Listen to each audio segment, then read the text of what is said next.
ನಾನು ಬಂದಿರೋದು ಇಂಡಸ್ಟ್ರಿಗೆ ಹಂಗೆ ಮಾಡೋದು, ಇವತ್ತು ಹೋಗೋದು ಹಂಗೆ, ಕೊನೆಗೆ ಸಾಯವಾಗ್ಲೂ ಹಂಗೆ. ನಾನು ಇನ್ನೊಬ್ರಿಗೆ ಸಪೋರ್ಟ್ ಮಾಡ್ತೀನಿ ನೋಡಿ, ಮೆನಿ ಥಿಂಗ್ಸ್ ಏನೇ ವಿಷಯಕ್ಕೆ ಬರಲಿ ಮೇಡಮ್, ನಾನು ಸಪೋರ್ಟ್ ಮಾಡ್ತೀನಿ, ನಾನು ನಿಂತ್ಕೊಂತೀನಿ ಬಂದು ಮೇಡಮ್. ಸೊ ಅದು ಯಾವತ್ತೂ ಬರಲಿಲ್ಲ. ಎಷ್ಟೋ ತಾಯಿ ಬಂದರು ಮೇಡಮ್, ನಿಜವಲ್ಲೂ ತುಂಬಾ ಒಂದು ತಾಯಿ ಸ್ಥಾನದಲ್ಲಿ ಅವರೊಬ್ಬರು ಬಂದರು ನಮಗೆ. ಅವರು ಒಂದು ಪ್ರೇಮ್ ಬಗ್ಗೆ ಹೆಂಗೆ ಮಾಡ್ತಾರೆ ಗೊತ್ತೇನ್ರಿ, ಪ್ರೇಮ್ ಏನೆಲ್ಲ ಮಾಡಿದಾನೆ ಪಾಪ ಅನ್ನೋ ಲೆವೆಲ್ ಬಂದರು. ನನಗೆ ಅದು ಒಂಥರ ಹೆಮ್ಮೆ ಅನಿಸ್ತು.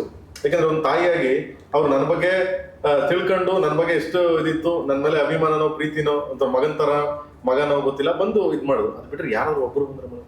ನಿಮಗೆ ಸಿನಿಮಾ ಇಂಡಸ್ಟ್ರಿಲಿ ಇವಾಗ ದೊಡ್ಡವ್ರ ಥರ ಅಂಬರೀಷ್ ಸ್ಥಾನ ತುಂಬೋರು ಯಾರು ಅಂತ ಅನ್ಕೋ? ಎಲ್ಲಿ ಯಾರು ಇಲ್ಲ, ಒಬ್ರು ಇಲ್ಲ. ಆಮೇಲೆ ಆತರ ಫೈಟರ್ಗಳು ಇಲ್ಲ. ಆತರ ನಾನು ಫೈಟ್ ಮಾಡಕ್ಕೆ ಯಾರ ಹತ್ರನೂ ಹೋಗೋದು ಇಲ್ಲ, ಕೇಳೋದು ಇಲ್ಲ. ಯಾಕೆಂದ್ರೆ ಆಗ ನಿಮ್ಗೆ ಫೋನ್ ಮಾಡಿದಾಗ ಒಂದು ಅಮ್ಮನಿಗೆ ಫೋನ್ ಮಾಡಿ, ಅಮ್ಮನಿಗೆ ಫೋನ್ ಮಾಡ್ಬಿಟ್ಟು, ಅಮ್ಮ ಹಿಂಗಾಯ್ತಮ್ಮ, ಹಿಂಗಾಗೋಯ್ತು ಅಂತಂದ್ರೆ, ಹೌದೇನ ಗೌಡ ಬಾರಿಲಿ, ನೀನ್ ಬಂದ್ಬಿಡಿಲಿ ಇಲ್ಲಿ ಬಾಯಿ, ನಾ ಕರೆಸ್ತೀನಿ ಬಾಯಿ, ಯಾಕಂತೆ ಇದು ಸಿನಿಮಾ ಅಲ್ವಾ, ಸಿನಿಮಾ ಇಂಡಸ್ಟ್ರಿ, ನೀನೇನ್ ಮಾಡಿದ್ಯಾ ಅನ್ನೋ ಒಂದು ಇದಿತ್ತು. ಅಂಬರೀಷ್ ಅಣ್ಣನೂ ಇದ್ರು. ಬಟ್ ಇವಾಗ ಅವೆಲ್ಲ ಇಲ್ಲ.